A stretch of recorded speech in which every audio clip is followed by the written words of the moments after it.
We are live with this week's episode of Midweek Motivation on the Black Motivation broadcast. And I'm so excited to have with us here today Chanel Grant. Hello. Good evening. Entrepreneur, multi-franchise owner, all-around boss babe. Thank you. Thank you. You're welcome. So let's hop straight into this interview, shall we? Let's do it. All right. So what drew you to the world of entrepreneurship and specifically owning franchises? For sure. So growing up, I was lucky enough to watch my parents be entrepreneurs. So like a lot of my first memories are, watching them start their own businesses. They weren't in franchising. They started their own concepts from the garage and out of they had like a utility van and it was very gritty, I watched them do that.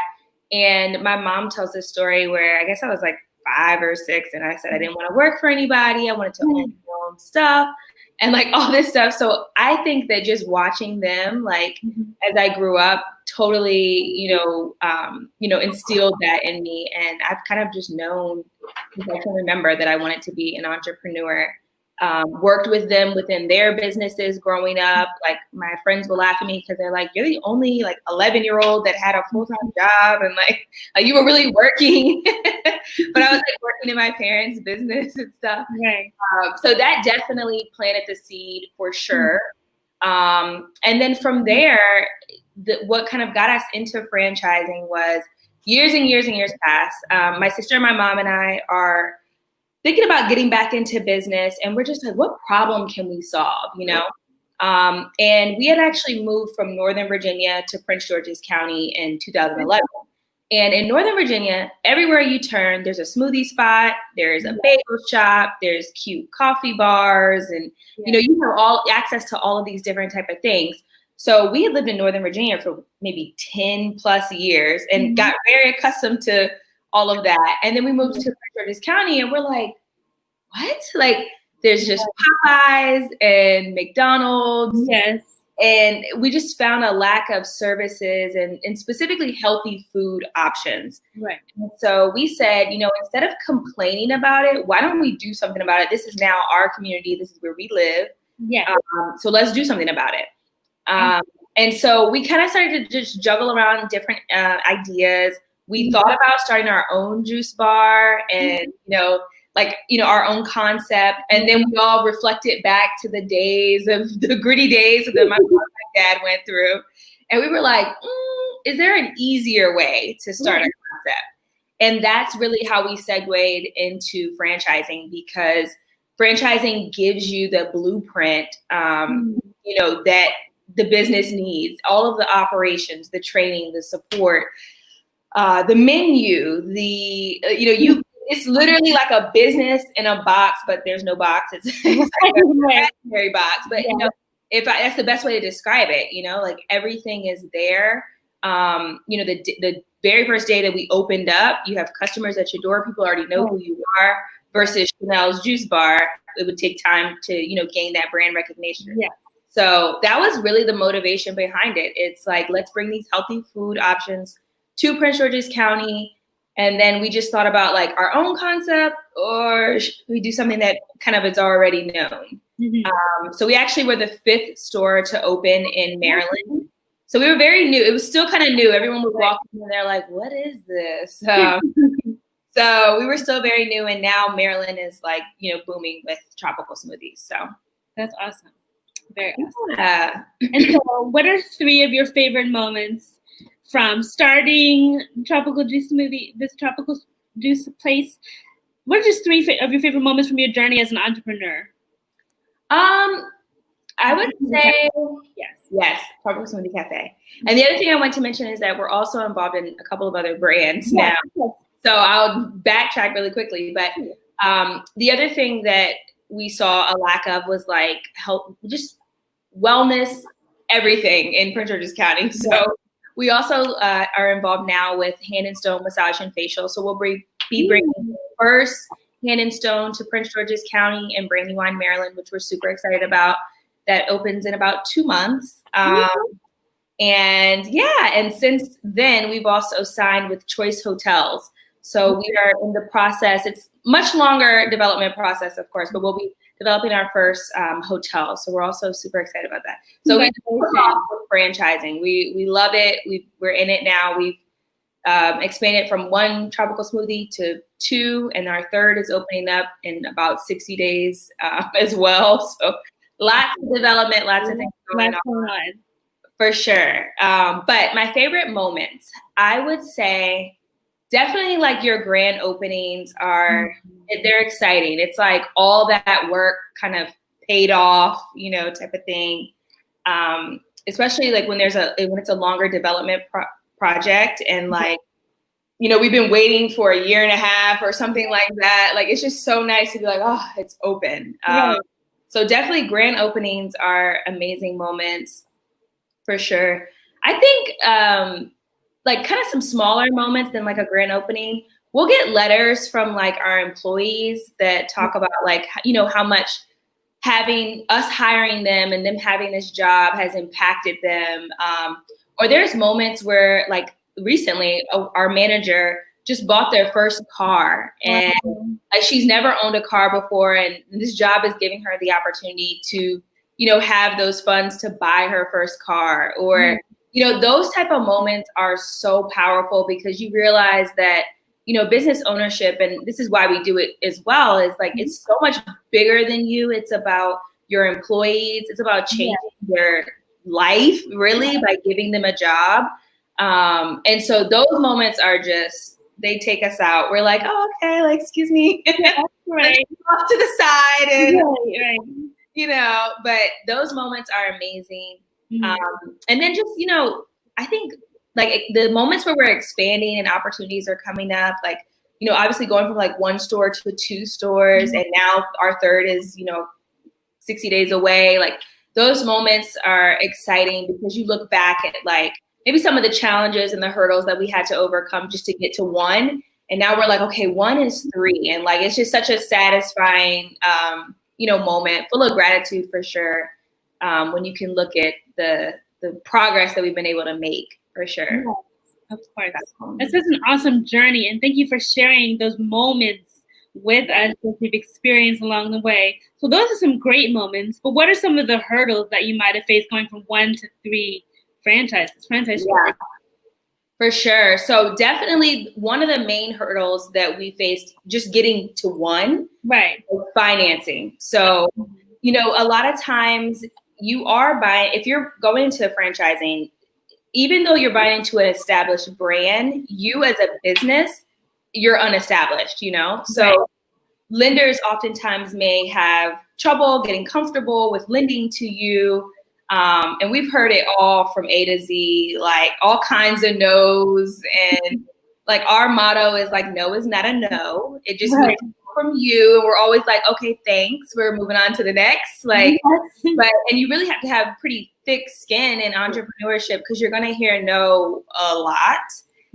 And sometimes the lenders have said no in like really rude ways. And we're like, you didn't have to say all that. Like you guys said no. Okay. And I'm like, that was a bit much. Right. You definitely have to have thick skin. That was 100% a challenge though, was the financing in the beginning. So, but definitely things get easier that's why I always say like, fight for your first location, fight to get that open, like whatever you have to do. And we got so gritty. We completely bootstrapped this first location, like whatever we had to do to get those doors open, we did. And that's why I say like that grand opening was like, just like a moment. I'm pretty sure we all cried. Like, cause it was just like, finally, like it's open, like, got over all those hurdles, but you really do have to do whatever it takes to get that first location open. Because then when it got to our second location, lenders are like, oh yeah, sure. We can you. And now our 3rd, we have multiple lenders like, here's some money, like, let's make it happen. Let's work together. I'm like, really, where were you guys back in 2015? But, things definitely get easier as you progress. But I would say that definitely was one of the big challenges for sure. That's it's a hurdle, but you overcame it, and now look at where you are today. And I say that I always share, like, I'm very open with how difficult it was to get the funding for the first store. But then I try to combat it with like, but there's ways. Right. Because there's traditional financing, there's non-traditional, there's ways to get super gritty and get something open. And if you want to get it open, you can. But I just always like to be super, like, our journey was a little bit difficult, but we're here. And yes, you're here and now you're sharing. Yes. For example, congratulations on launching a new online course to help others learn how to get into franchising. So what can people expect from this course? Yes, so we're so excited. We actually launched last Wednesday. Yeah. And the main motivation behind launching this course is that we get inundated with messages on Facebook, or, you know, anytime I post like an update of like a store, like our, you know, construction process, people are like, how did you do this? How did you get involved? Like, where do you start? And I'm like, that is such a loaded question. I could talk to you on the phone for 5 hours and like, I wouldn't be able to tell you everything, you know, like exactly. So we started to think, we're like, why don't we develop a course that really helps people kind of provide them with a roadmap of the entire journey, like where to start, how to choose a brand, how to even make sure that franchising is right for you. So I know in the beginning of the course, or in the beginning of our interview, I was saying that they give you a blueprint. So there's I can't make up a new recipe if I wanted to of a smoothie. They're going to be like, what are you doing? You know, you follow this blueprint. So, you know, the course starts off with like just really helping individuals decide whether franchising or their own concept would be right for them. If franchising is right for them, then it kind of moves into how to choose the right brand for you personally, financially, you know, a brand that fits your morals, your values, all of those things. You know, then it moves into like, okay, what does a franchise agreement look like? You know, all of those fees that you're gonna see associated with it. What does all that mean? What does it look like? How to read an FDD, which is a franchise disclosure document. So that's like a 400-page document that tells you everything you need to know about the brand, but like how to get through that. What does all of that mean? What are some things that you should be looking out for in the FDD? You know, and then it moves into how to find the right location, how to build your business plan, how to build a pro forma, two really important things that you're going to need when you go to the bank and to lenders. We have a whole entire course on financing. So like how to find traditional financing, how to find non-traditional financing, what that looks like, how to prepare yourself to sit in front of lenders and or investors and, you know, be buttoned up. And then we have a really fun module, like our bonus module, which is like, what do we wish we knew before we started? So we added that in at the last minute, but I'm like, we should share that because that's like, you know, it's also things that people ask us often, like, what would you do differently? Or, you know, what do you wish you knew? And so each of us, and I should mention, it's my mom and my sister that are my business partners, but each of us share a piece of just advice and like some things that we wish we knew before we got started. But it truly is like, kind of as I walk through, it's a roadmap. Like you can go from idea of just like, oh, I think I want to have a franchise or want to buy a franchise. And it'll take you all the way through picking your real estate location and signing franchise agreements and things like that. So you're telling it, it's a tell all. It is. And then the great part about it too, and what we say is like, you know, why take the course is that not only are you getting the education that you need to be armed with, you know, all of this knowledge to get into the industry, but you're also getting community. So there's a chat section within the course where you can connect with other aspiring entrepreneurs. Maybe it's that you all are in the same area and you want to grab coffee and, you know, things like that. Like, you know, really get into community with other people who are like-minded. So I love the chat feature, but then also the chat feature gives you access to us. So maybe you're going through the course and you're like, I have no clue what this means. You know, or like I have additional questions about what this means. Then you're able to chat us, we respond, and, you know, we can keep that chat going. And so where can we find more information? Yes, so it's Healthy Living Ventures with an S .teachable.com. So healthylivingventures.teachable.com is where you can find all of the information.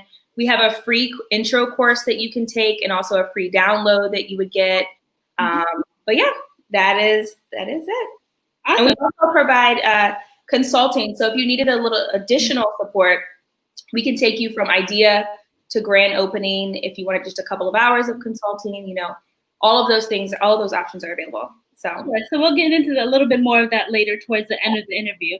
But let me ask you this question. Yeah. So what are 3 questions you ask yourself when about to make your next business move or you're adding a new product to your boutique? Yes. So next business move, usually like when it comes to franchising, like our next, I'll talk that. But typically we look for business models that can be enhanced by technology, but not completely disrupted by technology. Okay. So, right now the food industry is being completely enhanced by technology. We have third-party delivery, DoorDash, Uber Eats, all of those things, but it's not shutting down the restaurant industry. Right. Whereas you look at like Uber, what Uber did to taxis, and it's like, taxis I haven't seen a taxi in years. Right. So, that's definitely one of the main things that we look for. And the second is something that's somewhat recession-proof. Right. Nothing is recession-proof, especially right now. COVID is teaching us that like everything shut down. Yeah. Things that you wouldn't have thought would shut down. But, that's definitely something that we think about, what could be potentially recession-proof and as recession-proof as possible. But, that's one thing. And then we generally like to pick brands that we like. Okay. So like I said, healthy living, and that's actually our business name is Healthy Living Ventures. So everything falls underneath like this healthy lifestyle and, wellness. And so that's a big thing. Like, I don't want to sell something that I don't even like, Right. Yeah. So we always want to make sure that the values of the brand matches, with what we believe. Yeah. What they're doing in the community matches with our beliefs, and then just like their product mix that, it matches with what we believe as well. So those are the 3 top things, like very high level that we use. Of course, like the financial side of things plays a huge role, but just in general, that's kind of how we narrow down things. Awesome.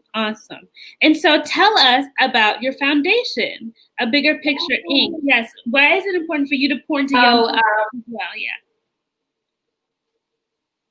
For sure. So I started that organization actually right when I graduated from college. And the main goal was to provide an organization for young women to be exposed to older women, young girls in middle and high school, be exposed to older women just as mentors and just be exposed in general. Growing up, I was lucky enough to have tons of exposure. If I told my mom I wanted to be, I don't know, whatever, I wanted to be an astronaut at some point. So she space museum, and I got to, see all these different type of things. And I think that has caused me to dream so big now that I'm, older. And even growing up, I just believe that exposure is so critical. Or even, seeing someone that looks like you doing something that you want to do is automatically, and even today, it's so inspiring for me. If I see, another Black woman doing something, I'm like, wow, like I can do that too. And so that really was kind of the motivation behind the organization, is just showing young women, positive examples, exposing them to opportunities. Yeah. So we started the program within the DC schools with a long-term development program. And then I wanted to kind of expand and reach more girls, which is how our annual conference was birthed. So every year, each city hosts, over 100, 150 girls at each of our conferences. And, the day is full of positivity, empowerment. They have breakout sessions on self-confidence and leadership and college readiness, like you name it. It's such a powerful day where the energy is infectious. Like the moment you walk in, you're just like, whoa, because the girls are excited. There's like just so much positivity in the room. But the real idea behind it was just, one, giving back is so important in everything that I do. And if you're not, finding ways to give back and so into, especially the next generation, I feel like you're kind of doing a disservice to yourself and to the community. So that's my way of, sewing into that next generation. And we have a huge team of volunteers that help make it all happen. The conference has now grown from just being in DC to DC, Roanoke, and why am I drawing a blank right now? In Baltimore. And next year, we're supposed to expand to Norfolk and Richmond. We actually had plans to be in Norfolk this year, but COVID, we had to cancel. So next year, hopefully, we'll be in 5 cities. But yeah. That is so awesome. And actually, it really aligns with our mission. That's one of the reasons why I wanted to bring you on here, investing in the personal, financial, and vocational goals of women of color, people of color, but specifically women of color. Absolutely. As well as the mission of the book that I wrote, One Single Lady, A Guide to Single Christian Living, which is a book based on information, advice has been given to me from mentors who I've been able to interact with to give to women who might not have mentors in their lives, who they can now share in the wealth of wisdom that I receive from them. I love it. Yes. One of my favorite quotes is, and I actually got it from my 7th grade, civic teacher, but he would always say, if everyone does a little bit, no one has to do a lot. And so that is the motto that, I live by. I'm like, this is my little bit in the world, and if everyone kind of does their little bit, no one has to do a lot. So it's a great way to so awesome. It says their parts. Exactly. Their part. Whatever that part is. Exactly. And it doesn't have to be conferences and books. Right. It could be something small. But yeah. So true. And so how have you been staying encouraged during this time frame while we've been going through COVID-19? So for me, it's funny. I think when COVID kind of first kicked off, I was telling my husband, I'm like, I don't feel super inspired. I thought, with this time off, I would be go, go, go, or, I don't know, just creating something. Right. And when it first started, I honestly didn't feel super inspired. I definitely had to kind of get out of my own head and, that. But for me, I think just self-care. I've been, working out a lot. Okay. I'm pregnant right now, so I'm expecting my first child. In August. So I've just been focusing on that and meditation and, working. That's where the glow is from. Said what? That's where the glow is from. Thank you. But yeah, just focusing on those type of things. I tried some new recipes. Awesome. And things like that. So that is, what I've been doing during this time. Nothing, I don't know if that was the answer you were looking for, but no, that is what I was looking for. Whatever you're doing to stay encouraged and to stay uplifted during this time frame, it can encourage somebody else and give somebody else. Listening to podcasts is a huge one. I love podcasts, specifically around business or spiritual podcasts. Those are kind of some of the things that kind of just some of your favorites. One of my favorite business podcasts is How I Built This. It's NPR with Guy Raz. He interviews different CEOs and founders, and they're of some of huge brands like Drybar and the brands that you use every single day, Southwest Airlines and things like that. So it's very interesting just to kind of get inside their heads of how they got started of such a big brand. That's always exciting. I listen to it every single Monday, probably for the last 3 years. Wow. So yes, I'm faithful to it. And then I like Transformation Church, Michael Todd. I don't know if you're familiar with him. I'm familiar with Michael Todd. Yeah. So I really enjoy his podcast, Toy Ray Roberts, with One Church LA. So yeah, those are the things that I kind of listen to recharge and stay encouraged and, things like that. Yeah. Awesome. Well, this has been an amazing, awesome, power-packed interview. If you guys who are just coming in right now, watch the replay, check out her online course, get all the information, soak up all of this goodness. So to end our interview, what words of encouragement would you like to leave our viewers with on this week's episode of Midweek Motivation? Awesome. So I will leave you with kind of what I say on every live or, podcast or whatever that I do. And that is, one, do it scared. So if you're thinking about, starting a business or maybe buying a franchise, the entire process, may be a little scary. You're signing leases and, financial documents and all of these different type of things, loans. And I say do it scared. And you may be scared while you're doing it, but it's so worth it in the end. We were definitely, those are some of the feelings that we had, going through it. But now when I look back, I'm so happy that we did it scared. And, now we're where we are as multi-unit franchise owners. So I just encourage you to do that. The other thing that I always say is start before you're ready. So a lot of times, there's other projects that, I want us to work on in the next 5-10 years, potentially. And we're nowhere near ready to kind of move in that direction right now, but I'll still reach out to the brand or, start investigating this, because in my mind, how do I get ready for something if I don't know what it takes? Right. So a really good example of that is in the beginning of the interview, I mentioned that we're franchisees with Choice Hotels, and we're in the process of developing our first hotel. Well, we reached out to them in 2015. Wow. Before we even had a tropical smoothie. We were nowhere near ready to sign a franchise agreement or ready to just do anything at all.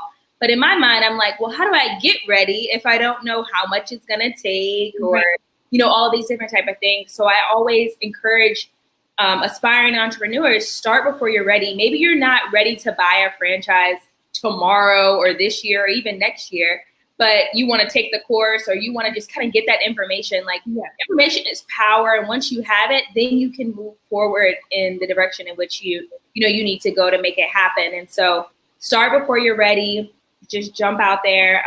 And then the last piece of advice, and this is a quote that I've had like on the background of my phone for years at this point, is leap and the net will appear. But I really believe in this. You're not going to always feel ready or completely, confident and secure. Like, sometimes things are scary, especially in business. But that you have to leap, and you just have to trust that that net will appear. So those are my 3 pieces of advice. Awesome. So I want to invite briefly, if anyone has any questions for Chanel Graham, they can drop them down in the comments and I'll see them. But to end this, how can we find you on social media and how can we find the course again?